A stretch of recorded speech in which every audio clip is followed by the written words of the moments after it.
ഇന്നിപ്പോൾ ഇന്നലത്തെ ചാറ് കൂട്ടാൻ ഇന്നലത്തെ ഉണ്ട്, മാങ്ങയും ചെമ്മീനും കൂടി വെച്ച കൂട്ടാനുണ്ട്. അപ്പോൾ ഇന്നൊരു മെഴുക്ക് വരട്ടി മതി. അപ്പോൾ എന്ത് ചെയ്യാമെന്ന് വിചാരിച്ചു എന്നറിയാമോ? കണ്ടോ, കുറച്ച് ചക്കക്കുരു ഉണ്ട്. ഈ ചക്കക്കുരു പിന്നെ ഞങ്ങളുടെ ഇവിടെ ഉണ്ടായ ആ ഒരു കൊലവെട്ടി ഞാൻ കാണിച്ചില്ലേ, അതിലെ തുമ്പത്തുനിന്ന് വേണ്ട ഒരു 2-3 കുഞ്ഞ് കായ കൊടുത്തു. ഇത്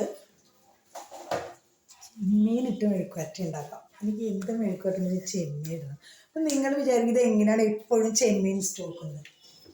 ഞങ്ങൾ നേരത്തെ ചെറിയ ചെമ്മീനെ വാങ്ങിക്കാറില്ല, ഇപ്പം ചെറിയ ചെമ്മീൻ വാങ്ങിക്കാറില്ല. എൻ്റെ കയ്യിൽ അലർജി വരും, അതുകൊണ്ട് അത് പറ്റില്ല. ചേട്ടനും ചെമ്മീനൊക്കെ ഞാൻ ശരിയാക്കാറില്ല, അതുകൊണ്ട് ഞാൻ ക്ലീൻ ചെയ്ത് മേടിക്കും. വലിയ ചെമ്മീൻ ഉണ്ടാവും. ഇതാണ് ഞാൻ സാധാരണ വാങ്ങിക്കുന്ന ചെമ്മീൻ. ഇത് കുറച്ച് കൂടുതൽ, ചിലപ്പോൾ 1 കിലോ ഒക്കെ വാങ്ങിച്ച് നന്നാക്കി തരുന്ന സ്ഥലത്ത് നിന്ന് വാങ്ങിച്ചിട്ട് ഇത് കണ്ടതേ ഇങ്ങനെ സ്റ്റോർ ചെയ്യും. ഫ്രീസറിൽ നമ്മൾ വച്ചേക്കും. ഇതുണ്ടോ, നോക്കൂ,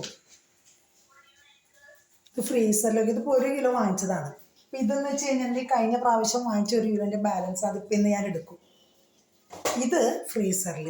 അപ്പം നമുക്ക് ആവശ്യം ഉണ്ടെന്നുണ്ടെങ്കിൽ ഉണ്ടല്ലോ, ഇതിപ്പോൾ കട്ട പോലെ ആവില്ലേ, ഒരു ബുദ്ധിമുട്ടുമില്ല എടുക്കാനായിട്ട്. ഈ കത്തിയും കൊണ്ട് ഇങ്ങനെ മുറിച്ച് ഇതിൽ നിന്ന് തന്നെ നമുക്ക് എടുക്കാൻ പറ്റും.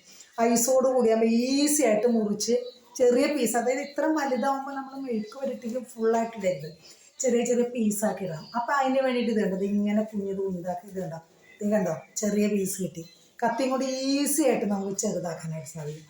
അപ്പം ഞാൻ തന്നെ കണ്ടുപിടിച്ച സൂത്രാട്ടോ. അതായത് ചെമ്മീൻ ഇത് എപ്പോഴെപ്പോഴും മേടിച്ച് നന്നാക്കാനൊന്നും പറ്റില്ലല്ലോ. അപ്പം ഇതുകൊണ്ട് 1 കിലോ മേടിച്ചപ്പോൾ ഞങ്ങൾക്ക് കുറേ ദിവസത്തേക്ക് ഉണ്ടാവും. കാരണം കുറച്ച് മതി. അത് ചാറ് കൂട്ടാൻ ഉണ്ടാക്കണമെങ്കിൽ എടുക്കാം, അല്ലെങ്കിൽ ഇതുപോലെ മെഴുക്ക് വരണമെങ്കിൽ അതിനെടുക്കാം. അപ്പോൾ അതാണ് ഇതിൻ്റെ പരിപാടി കേട്ടോ. അപ്പോൾ ഇന്നിപ്പോൾ ഞാൻ വിചാരിച്ചു ഈ കുറച്ച് പഴയത് സ്റ്റോക്ക് ഉണ്ട്, അപ്പോൾ എന്നാൽ ഇത് അങ്ങനെ ഇടും. ഇതിപ്പോൾ എനിക്ക് കത്രിക കൊണ്ട് മുറിക്കേണ്ടി വരും, കാരണം വലുതാണ്, ഐസ് പോയി. ഇതെടുത്ത് മാറ്റി വെച്ചേക്കായിരുന്നു ഇന്നെടുക്കാൻ വേണ്ടി. അപ്പോൾ അത് ഈ ചക്കക്കുരും ചെമ്മീനും കൂടെ എങ്ങനെയാണെന്ന് നിങ്ങൾക്കറിയാലോ. ഈ ചെമ്മീൻ ഇതിൽ പച്ചമുളകും കരിവേപ്പിലയും ഉപ്പും കൂടിയിട്ട് നന്നായിട്ട് തിളച്ച് ഒരുമാതിരി വെന്ത് കഴിയുമ്പോൾ നമ്മൾ ഈ കഷ്ണങ്ങളൊക്കെ അതിനകത്തിട്ട് വേവിക്കും. എന്നിട്ട് സാധാരണ പോലെ തന്നെ മെഴുക്ക് വരട്ടി ഉണ്ടാക്കും. അതാണ് സംഭവം. പിന്നെ ഉണ്ടല്ലോ, കുറച്ച് മൂവാണ്ടമാങ്ങ ഉണ്ടായിരുന്നു, അത് പഴുത്തത് കണ്ടോ. ഇതിപ്പോൾ എന്താ വേണ്ടതെന്ന് വെച്ചാൽ ഞാൻ വിചാരിച്ചു ഇതിൽ നിന്നൊരു 2-3 എണ്ണം എടുത്തിട്ട് ഞാനൊരു കൂട്ടാൻ വയ്ക്കും. എങ്ങനെ, കുറച്ച് ചക്കക്കുരു ഇതുപോലെ മുറിക്കുക, അതായത് ചെറുതാക്കരുത്, പകുതിയാക്കി മുറിക്കണം. ഇതുണ്ടോ, ഈ ചക്കക്കുരു ഒന്ന് വെന്ത് കഴിയുമ്പോൾ ഇതിൽ നിന്നൊരു 2-3 മാങ്ങ ഇടും, പൂളിയിട്ടൊക്കെ ഇടുന്നേ.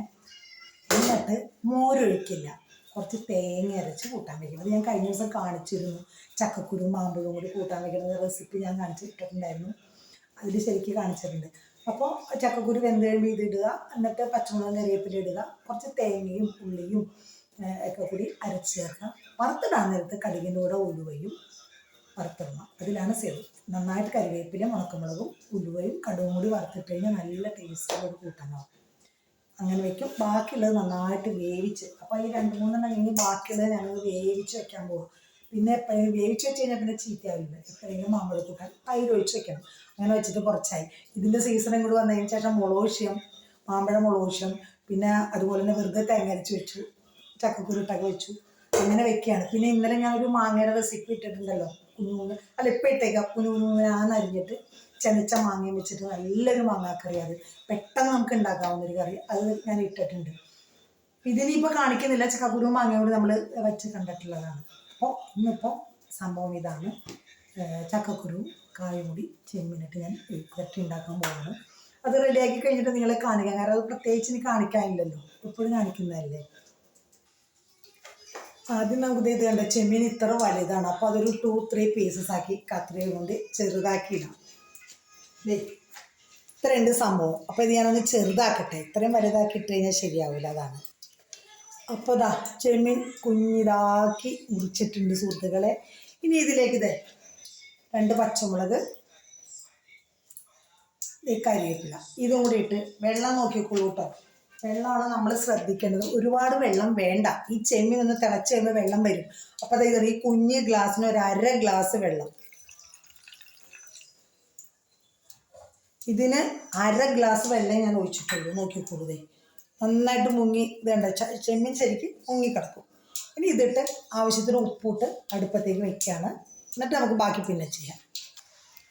ചെമ്മീൻ അടുപ്പത്ത് വെച്ചിട്ടുണ്ട്, അത് റെഡിയാവുന്ന നേരം കൊണ്ട് നമുക്ക് ഇപ്പുറത്തെ അടുപ്പിൽ ഞാൻ ഇതും വയ്ക്കാൻ പോകും. കാരണം ഈ ചക്കക്കുരൊക്കെ ഇരുന്ന ചീത്തയായി പോകും, വർഷക്കാലമല്ലേ. അപ്പോൾ അതുകൊണ്ട് ഇത് ഇന്നൊന്നും വേണ്ട, കൂട്ടാൻ നാളത്തേക്കും ഉണ്ട്. നാളെ കടച്ചക്കയും ചെമ്മീനും കൂടി വറുത്തരച്ചേക്കാൻ വേണ്ടി അത് റെഡിയാക്കി വെച്ചേക്കും. കടച്ചക്കയൊക്കെ നുറുക്കി വെച്ചേക്കാം. പിന്നെ ഇത് ഞാൻ വെറുതെ വേവിച്ച് വയ്ക്കും. മാമ്പഴം ഇട്ട് ഞാൻ വേവിച്ച് വയ്ക്കാൻ പോവാണ്. കറി മറ്റന്നാളെ വെക്കുള്ളൂ. അപ്പം ഞാൻ കാണിച്ചു. അപ്പോൾ തൽക്കാലം ഈ ചക്കക്കുരു അടുപ്പത്ത് വയ്ക്കാൻ പോവാണ്. 2 പച്ചമുളക്, ഇത്തിരി കരിവേപ്പില, ഉപ്പിട്ട് വേവിക്കും. ചക്കക്കുരു വെന്ത് കഴിയുമ്പോൾ മാത്രമേ മാങ്ങ ചേർക്കാൻ പാടുള്ളൂ, അല്ലെങ്കിൽ മാങ്ങ വേവില്ല. അപ്പോൾ ഇത് കണ്ടോ, ചെമ്മീൻ വെന്തിട്ടുണ്ട് കേട്ടോ. ഇത്ര വെന്താൽ മതി. ഇത് കണ്ടില്ലേ. ഇനി ഞാൻ ആദ്യം ചക്കക്കുരു ഇടും. ചക്കക്കുരു ഇട്ടിട്ട് ഇതൊന്ന് തിളച്ചതിന് ശേഷം നമ്മുടെ കായ അധികം വേവില്ലല്ലോ, എന്നിട്ട് കായ ഇട്ടാൽ മതി. അപ്പോൾ ഇതിടാം നമുക്ക് ആദ്യം. അപ്പോഴേക്കും മറ്റേ മാമ്പഴത്തിൻ്റെ കൂടെ ഇടാനുള്ള ചക്കക്കുരു തിളച്ചിട്ടുണ്ട്. ഇത് അതിനകത്തേക്ക് ഇടാൻ പോകണം. ഇത് വേവിച്ച് വയ്ക്കുള്ളൂ, കറി നാളെ ആക്കുള്ളൂ. അപ്പോൾ അതേ മാമ്പഴം ഇടാൻ പോകാൻ ഞാൻ. ചക്കക്കുരു അത് വെന്തിട്ടുണ്ട്. അപ്പോൾ അത് ചക്കക്കുരും കായൊക്കെ വേവണ നേരം കൊണ്ട് നമുക്ക് മെഴുക്ക് വരട്ടാനുള്ള സംഭവം എടുക്കാം. ചെറിയ ഉള്ളി ഇട്ടേ മെഴുക്ക് വരട്ടുള്ളൂ. സവാള ഇട്ട് കഴിഞ്ഞാൽ അത്രയും ടേസ്റ്റ് വരില്ല. പിന്നെ ഇത് മാസ്റ്റർ പീസ്, നമ്മുടെ ഗ്യാസിന് പറ്റിയ സാധനം. അത് എന്ത് മെഴുക്ക് വരട്ടുമ്പോഴും ഞാൻ വെളുത്തുള്ളി 2-3 അല്ലി ഇടും. ചക്കക്കുരു ഒരുമാതിരി ആയിട്ടുണ്ട് സുഹൃത്തുക്കൾ. അപ്പോൾ ഇനി നമുക്ക് ആ കായ അരിഞ്ഞ് വെച്ചേക്കുന്നത് കൂടി ഇടാം, വേവിക്കാം. കറക്റ്റായിട്ട് കായും ചക്കക്കുരൊക്കെ വെന്തിട്ടുണ്ട്. വെള്ളമൊക്കെ കറക്റ്റ്, ഒട്ടും വെള്ളമുണ്ട്. ഇത് വെന്ത് വരുമ്പോഴത്തേക്കും വെള്ളം വറ്റിയിട്ടുണ്ടാവും. അങ്ങനെയാണ്. ചക്കക്കുരു വന്നു. അപ്പോൾ പിന്നെ കായിൻ്റെ കാര്യം നോക്കാമല്ല, വെന്തിട്ടുണ്ട്. അപ്പോൾ നമുക്ക് ഇത് ഉലത്താൻ നോക്കാം. ചീഞ്ചട്ടി ഇവിടെ റെഡിയാകാം. മെഴുക്ക് വരട്ടാനുള്ള ഉള്ളി ചതച്ച് വെച്ചിട്ടുണ്ട്, കറിവേപ്പിലയുണ്ട്. ഇനി ഇത് മുരിഞ്ഞു കഴിയുമ്പോൾ ഞാൻ ലേശം മുളക് പൊടി, നല്ല എരിവുള്ളതായത് കുറച്ചിടും, ലേശം മഞ്ഞൾപ്പൊടി ഇടും. ഇതും കൂടി ഇട്ട് റെഡിയാക്കി കൂടി എടുക്കും. സംഭവം തീർന്നു. അപ്പം അതിൻ്റെ ഇടയ്ക്ക് ഈ ഒരു മുട്ട ഇരിക്കുന്നുണ്ട് ഇവിടെ. മുട്ട ഓംലെറ്റ് ഉണ്ടാക്കാമെന്ന് വിചാരിച്ചു. 2 മുട്ട എടുത്തിട്ടുണ്ട്. അപ്പം ഞാൻ ഈ മുട്ട ഓംലെറ്റ് ഉണ്ടാക്കുമ്പോൾ എന്താ ചെയ്യാന്ന് വെച്ച് കഴിഞ്ഞാൽ, ചെറിയ ഉള്ളിയില്ലേ, ചെറിയ ഉള്ളിയിൽ 2-3 എണ്ണം അരിഞ്ഞ് അതിൻ്റെ കൂടെ ചേർക്കും. ചെയ്തിട്ട് അരിഞ്ഞ് വെച്ചിട്ടുണ്ട്. കറിവേപ്പിലിടും, ഒരു പച്ചമുളക് അരിഞ്ഞ് ഇത്തിരി ഉപ്പും കൂടി ഇട്ട് നന്നായിട്ട് ചെയ്യും. നിങ്ങളൊക്കെ എങ്ങനെയാണെന്ന് എനിക്കറിയില്ല കേട്ടോ. ചിലർ ഇതൊന്നും ഇടില്ലായിരിക്കും, എനിക്കറിയില്ല. ചിലർ അതിൻ്റെ കൂടെ തേങ്ങ ഇടണതാണ്. ഞാൻ അതൊന്നും ചെയ്യില്ല. ഈ പച്ചമുളകും ഉള്ളിയും കറിവേപ്പിലിടും, നീരുപ്പിട്ടാണ് ഓംലെറ്റ് ഉണ്ടാക്കുക. ഇപ്പം നമുക്കിത് ഈ ചീഞ്ചട്ടി വെച്ചിട്ടുണ്ട്. സംഭവം റെഡിയാക്കാം. ഒരു വെടിക്ക് 2 പക്ഷി. ഏതായാലും ചീഞ്ചട്ടിയിൽ മെഴുക്കുവരട്ടി ഉണ്ടാക്കാനാണ്. എന്നാൽ ചീഞ്ചട്ടിയിലേക്ക് മുട്ട ഒഴിച്ചു, മുട്ട റെഡിയാക്കി. എന്നിട്ട് അതിനകത്തേക്ക് ഇനി മെഴുക്കുവരട്ടി ഉണ്ടാക്കാൻ വെച്ച്. ഇനി വേറൊരു പാത്രം എടുക്കണ്ടല്ലോ, എളുപ്പം. ഓംലെറ്റ് റെഡി, കണ്ടില്ലേ. ഇപ്പോൾ ചീഞ്ചട്ടി കാലിയായി. ഇനി അതിനകത്തേക്കിട്ട് മെഴുക്ക് വരട്ടാം. ഓക്കെ. അപ്പോൾ നമ്മുടെ ഉള്ളിയും കറിവേപ്പിലയൊക്കെ മൂത്തിട്ടുണ്ട്. ഇതാ ഇനി ലേശം മുളക് പൊടി, മഞ്ഞൾപ്പൊടി ഇട്ട് കഴിഞ്ഞാൽ നമുക്ക് കുറച്ച് മുളക് പൊടി ഇടുന്നുള്ളൂ. ഭയങ്കര എരിവുള്ള പൊടിയാണ്, അതുകൊണ്ട് കുറച്ച് മുളക് പൊടി ഇട്ടു. ലേശം മഞ്ഞൾപ്പൊടി ഇട്ടു.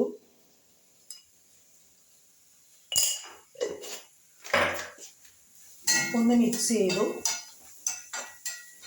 ഇനി വേവിച്ച് വെച്ചിരിക്കുന്നത് ഇടുകയാണേ.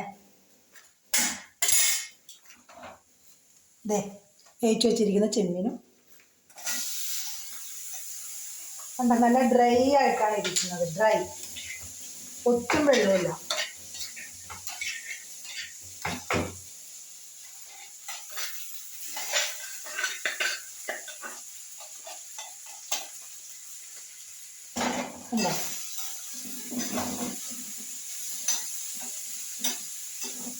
സംഭവം റെഡി.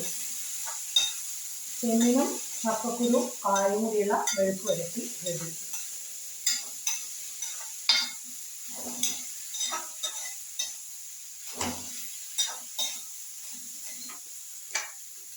കണ്ടില്ലേ, സംഭവം റെഡി. അപ്പം ഇന്നത്തെ പരിപാടി ഓക്കെ. മുട്ട ഓംലെറ്റ്, കായ മെഴുക്ക് വരട്ടി, ഇന്നലത്തെ തേങ്ങയും ചെമ്മീനും മാങ്ങയും കൂടിയുള്ള ചാറ്. ഓക്കെ. ഇനി അടുത്ത റെസിപ്പി ആയിട്ട് നാളെ.